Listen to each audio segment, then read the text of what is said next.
Comienza la noche bajo la dirección de Claudia Gurizati.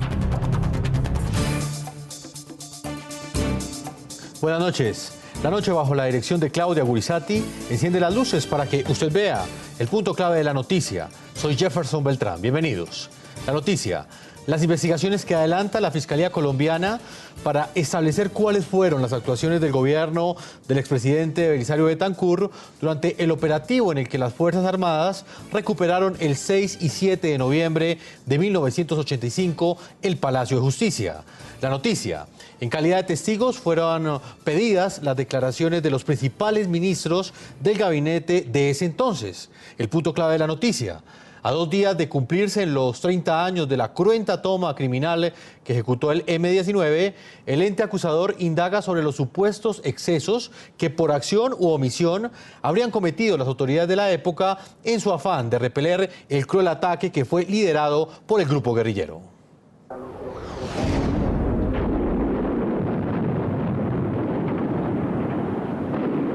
3 décadas han pasado de aquel 6 y 7 de noviembre de 1985, cuando el Palacio de Justicia fue escenario de una sangrienta toma terrorista y recuperación militar que dejó cerca de un centenar de muertos, incluidos 11 magistrados de la Corte Suprema, además de una profunda herida que aún el país no cierra.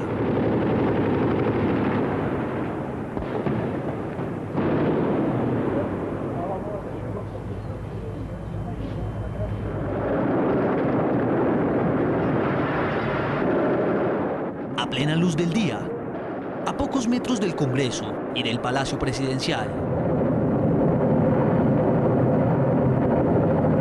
Así fue el asalto que estremeció a los colombianos que durante 28 horas asistieron horrorizados a la acción terrorista y posterior recuperación militar a sangre y fuego del edificio envuelto entre llamas y reducido a escombros. Mantener la democracia, maestro. Aquí no van ellos a asustarnos ni a atentar contra ninguno de los poderes, ni contra ninguna de las ramas del poder público. El objetivo del grupo terrorista del M-19, que ese día penetró disparando de forma inmisericordia en el Palacio y tomó como rehenes a más de 300 personas entre magistrados de la Corte Suprema y del Consejo de Estado, empleados y visitantes, era hacer un juicio político al entonces presidente colombiano Belisario Betancur. Los guerrilleros denunciaban que el ejército había roto un cese al fuego después de que, según ellos, el gobierno de Betancur incumpliera los acuerdos firmados en el marco de un proceso de paz. El saldo fue trágico. Además de los muertos y 11 desaparecidos, se cuenta la pérdida para la justicia de una generación de juristas que integraban la Corte Suprema.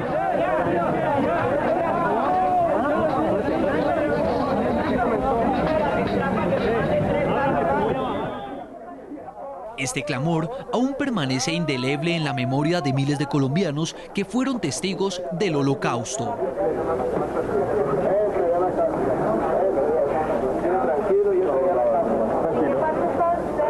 Alfonso Reyes Echandía, cuéntenos, pero ¿qué hay que hacer? Pues que el presidente de la República dé finalmente la orden de que cese el fuego. Inmediatamente. Fue un llamado de auxilio hecho en entrevistas radiales por el presidente de la Corte Suprema, Alfonso Reyes Echandía. Es uno de los tantos recuerdos del fatídico día en el que, según la Comisión de la Verdad, Colombia renunció a la palabra y dejó que las armas reemplazaran el Estado de Derecho y los valores ciudadanos esenciales. 3 décadas después, el país sigue lamentando la pérdida de vidas en el atentado contra la democracia del país. Es un episodio que sigue lleno de interrogantes. ¿Por qué antes de la toma se retiró la protección al palacio por parte de la policía? ¿Qué pasó con la totalidad de los desaparecidos? ¿Qué había detrás de las pretensiones del ELN más allá de un juicio político? ¿Qué papel jugó el presidente Betancur en las decisiones? Estas son algunas preguntas que hasta ahora se intentan resolver y otras que seguirán siendo un misterio.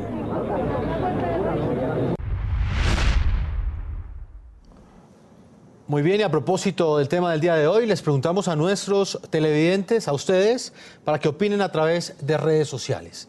¿Qué opinión tienen ustedes de las indagaciones que adelanta la Fiscalía de Colombia sobre las actuaciones que tuvo el gobierno del entonces presidente Belisario Betancur durante la toma del Palacio de Justicia en 1985. Yo los invito a que opinen a través de las cuentas de Twitter, ahí están apareciendo en la parte inferior de nuestra pantalla. Voy a saludar a nuestros invitados el día de hoy. En el programa La Noche están los protagonistas de la noticia.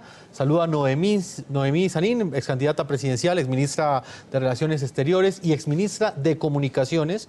En ese momento, para el día de la toma, ella era la ministra de Comunicaciones y nos está acompañando el día de hoy. Doctora Noemí, bienvenida a La Noche de NTN 24. Muchísimas gracias por darnos la oportunidad de participar en la búsqueda de la verdad.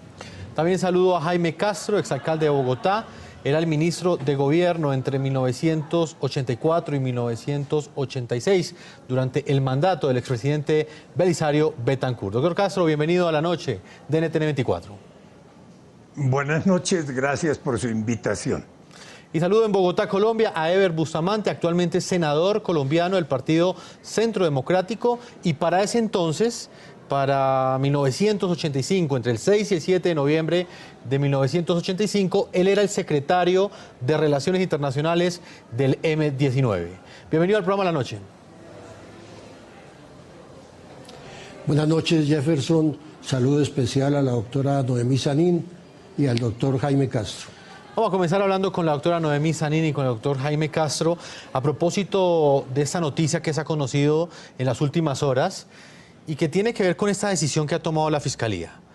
A solo 2 días de cumplirse los primeros 30 años de la toma del Palacio, la Fiscalía ha pedido la declaración del gabinete, de los principales ministros del entonces presidente Belisario Betancur. ¿Usted ya fue notificada de esto, doctora Noemí? Bueno, lo primero que yo quisiera es expresar mi solidaridad de siempre, sobre todo cuando viene la fecha, pues el dolor se agudiza con todas las víctimas. Nuestra Corte Suprema, los juristas, los que estaban en el Palacio, los de la cafetería, los de las fuerzas públicas, las Fuerzas Armadas que perdieron la vida en este holocausto.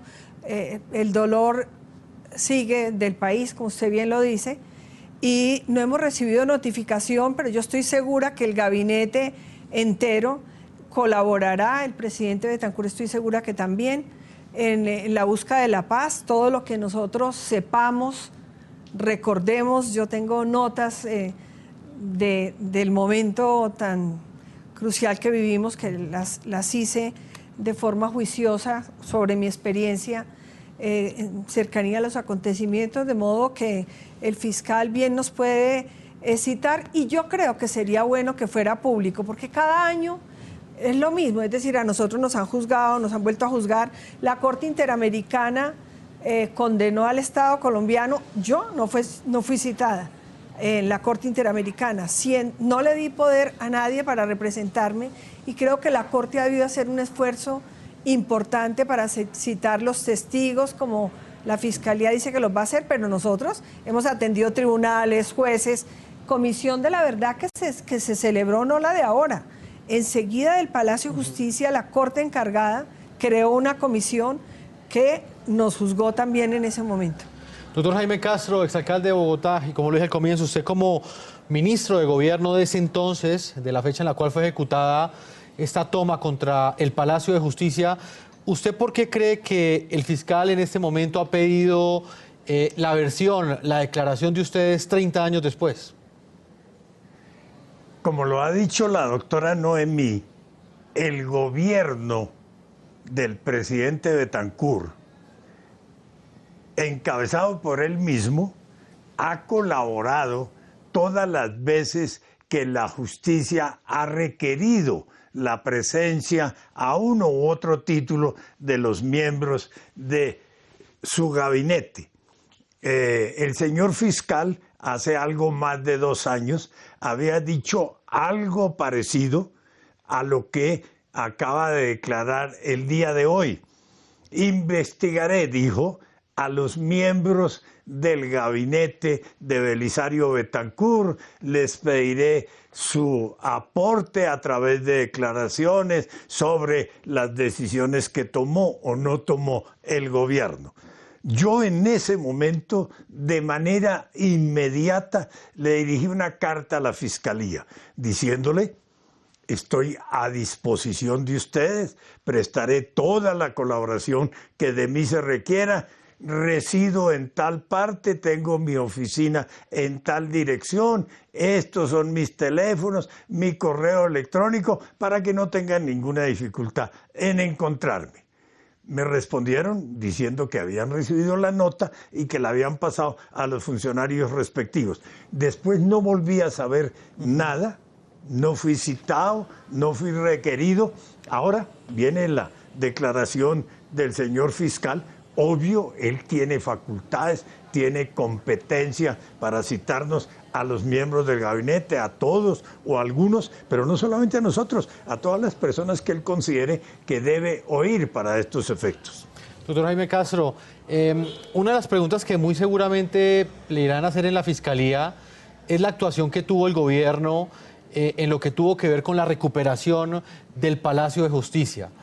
¿Usted cree que la acción del gobierno ese fatídico 6 y 7 de noviembre fue acertada o hubo omisión en algunos casos y de alguna forma esto permitiría que se hayan causado esos desmanes que hoy la historia de Colombia recuerda? Del gobierno Betancur se ha dicho que fue mero espectador de lo que ocurría, que no intervino, que no tomó las decisiones que había que tomar, que hubo vacío de poder, que hubo golpe de Estado. ¿Quiénes razonan de esa manera? Lo dicen quienes consideran dos cosas. Primero, que el gobierno ha debido negociar. Segundo, que el gobierno no ha debido ordenar, autorizar el operativo de la fuerza pública, o que ha debido cancelarlo, decretando un cese unilateral del fuego. Ese es el razonamiento y ese es el soporte de quienes consideran que hubo vacío de poder y que hubo golpe de Estado. Lo que debe decirse es, primero, la decisión de no negociar fue una decisión deliberada, consciente, reflexionada, adoptada por el presidente de la República y sus ministros sin ninguna excepción. Después de conocer el manifiesto de los asaltantes, los antecedentes, las características del asalto, los asesinatos que de entrada habían cometido los asaltantes. Ojo, ustedes lo preguntaban hace un momento a la audiencia. ¿Cuáles eran los propósitos de los asaltantes? ¿Qué perseguían ellos? Suele decirse que hacerle un juicio político a Belisario de Betancur por su falta de compromiso con la paz. Perdón, en el manifiesto que divulgaron los asaltantes se dice: juzgar a Belisario Betancur como primer acto del nuevo gobierno. Repito, primer acto del nuevo gobierno.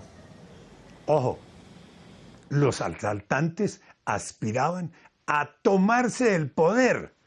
Parece delirante, completamente irreal, pero esa era su motivación. Por eso el operativo lo prepararon durante 6 meses, lo llamaron con mayúscula, el gran operativo que asombraría al mundo y dejaría y de a eso, Colombia doctor con la Castro, boca vamos a estar hablando a lo largo de la entrevista. Quiero conocer también la opinión de la doctora Noemí Sanín. ¿Hubo o no hubo vacío de poder en ese entonces? Usted era la ministra de Comunicaciones. No hubo vacío de poder. Lo que intentó el M-19 en ese acto terrorista sin nombre, porque es que Holocausto le queda chiquito, es tomarse el poder a partir de la rama judicial. Ellos entraron matando. ¿Qué ocurría?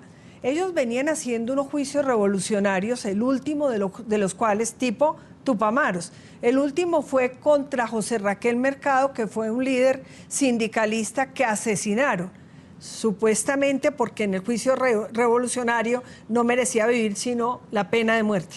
Entonces ellos entraron al palacio matando, en la víspera en que la Corte Constitucional iba a decidir sobre si se hacía o no la extradición. Recordemos que Pablo Escobar y todos sus secuaces, y eso ya ha sido comprobado y requete comprobado, y los testigos por el lado de Pablo Escobar se da y ya aceptado por muchos miembros del M-19, financió buena parte de la toma del Palacio para destruir los expedientes de los extraditables. Entonces, ellos mandaron 13 puntos que nos los transmitió Mauricio Gómez, que está en el noticiero 24 horas, del acto. Primer acto, como lo dice bien el doctor Jaime Castro, el primer acto de poder, que era que el presidente se presentara a un juicio revolucionario a Palacio de Justicia para ser juzgado, por ejemplo, por el tema de la paz. Nadie fue más partidario de las negociaciones de la paz que Belisario Betancur. Nadie. Inclusive con dosis a veces exageradas de compromiso y hasta de ingenuidad. El gobierno completo estaba comprometido con la paz. Fueron los de la guerrilla los que incumplieron, los que fallaron, y entre otras el Palacio de Justicia los delegitimó de tal manera que me contaba a mí Carlos Pizarro, mi compañero de universidad, que eso fue en buena parte lo que los obligó después a negociar la paz. Pero el tema era, bueno, ustedes se imaginan que nos iban a juzgar por temas tan absurdos como, por ejemplo, la invasión del espacio geoestratégico por la órbita geoestacionaria que queda a 37.000 kilómetros de Colombia y porque estaba copada de satélites. Perdóname a mí, el presidente Belisario Betancur tuvo control total de las Fuerzas Armadas durante toda la operación de recuperación del Palacio de Justicia? Mire, las reuniones del presidente con las Fuerzas Armadas no las presenciamos los ministros que estábamos en Palacio. Pero él siempre lo vimos en control, hablando con unos, intentando hablar con el presidente de la Corte, mirando lo de los planos, dando instrucciones que había que salvar todas las vidas, las de los magistrados, los consejeros de Estado, los abogados, los guerrilleros, la gente, toda. La instrucción era salvaguardar la vida de todos. El cuento que traen ahora de que hubo el vacío de poder por el presidente y la leyenda nueva de este año, y es que fueron las Fuerzas Armadas las que permitieron entrar a los guerrilleros. Perdón, eso es peor que poner la institucionalidad al servicio de los falsos positivos. Eso es muy grave, esa acusación, cada vez una leyenda distinta. No, estos señores entraron a tomarse el poder. Eso decían los 13 puntos. Ese quería hacer el juicio que le hicieran al presidente. Y dicen muchos que por qué no negociamos como la Embajada de la República Dominicana. En el gobierno del presidente Turbay, hay mucha gente joven que no recuerda eso, se tomó el M-19, la embajada, duraron 2 meses allí, se pagó rescate económico, porque así lo decidieron muchas embajadas y el gobierno. Yo respeto la decisión que tomó el gobierno del presidente Turbay, pero dicho por muchos amigos del M-19, después amnistiados, ese fue el precedente que se dio para tomarse el Palacio de Justicia. Es decir, si se tomó el Palacio de Justicia porque se pudo negociar, conseguir la impunidad, todos se fueron para La Habana sin que pasara nada, con platica en el bolsillo, y se tomaron el Palacio de Justicia pensando que iban a tener igual de éxito. El país no podía entregar la democracia, ni entregar al presidente para que fuera juzgado en el Palacio de Justicia.